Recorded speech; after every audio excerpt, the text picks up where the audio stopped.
झटका घास में तारा तोरे छेगा होती है मैं काम चाहता दादा यार हमारे जोड़ी बहुत फेमस है भैया। झटका आकाश में तारा होते हैं समुद्र में पानी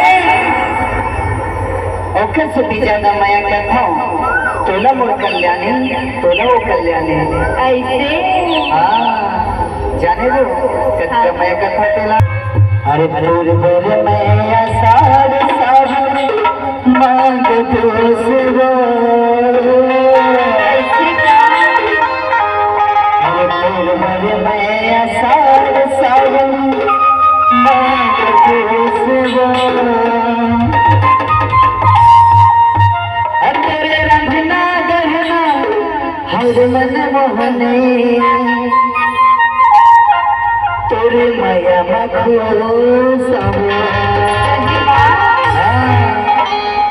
तोरे रंगना गहना हर मन मोहने तोरे माया मखो तोरे रंगना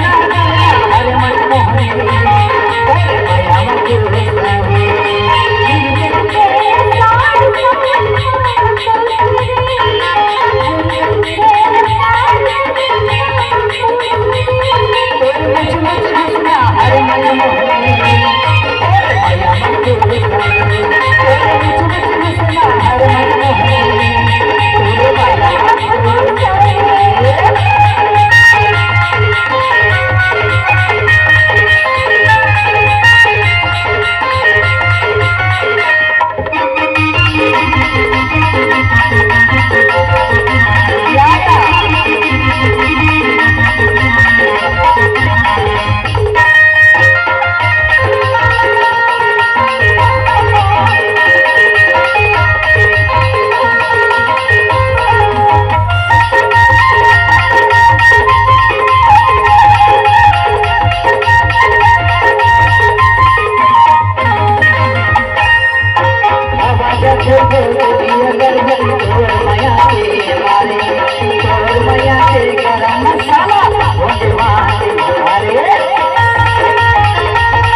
तोरे माया मखो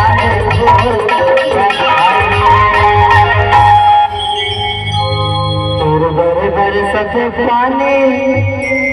सुना था तू सुना था अरे तो बर सब पानी मैं तो बर धूपे हवा ऐसे तो बर सब पानी मैं तो धूपे हवा तोरे मुझ हंसना हर मन मोहनी माया मखो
जेकर जेकर भाई हम यार थे तो कितना खुशी के बात है वो किस्मत वाला भाई नहीं भाई हम तो कटका किस्मत वाला भाई आना देती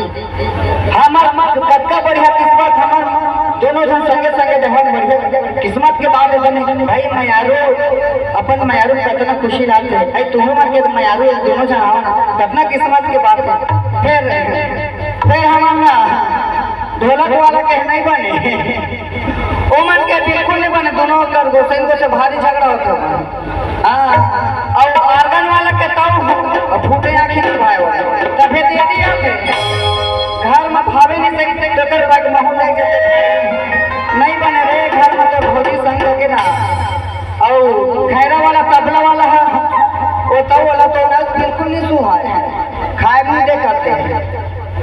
हाँ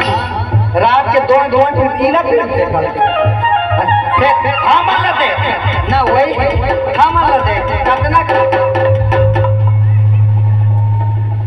बड़े नया रो गई पाए हम किस्मत वाला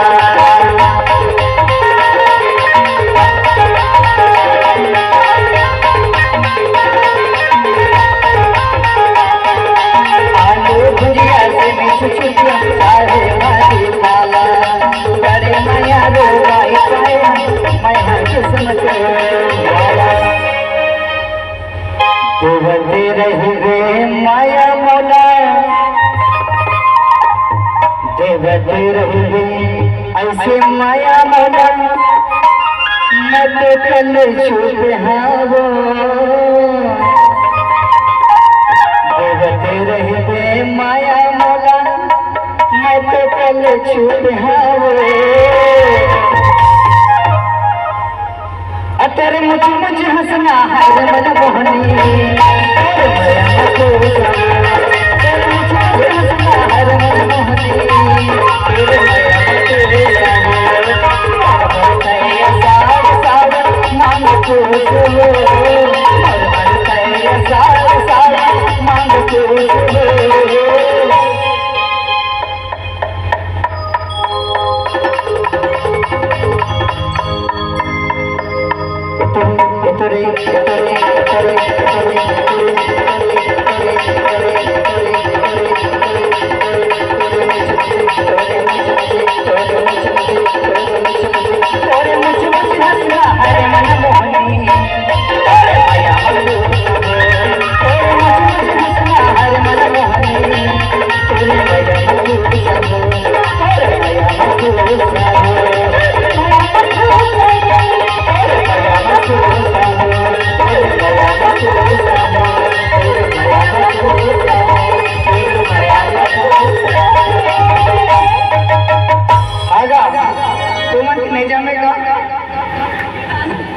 तुम नहीं जमेगा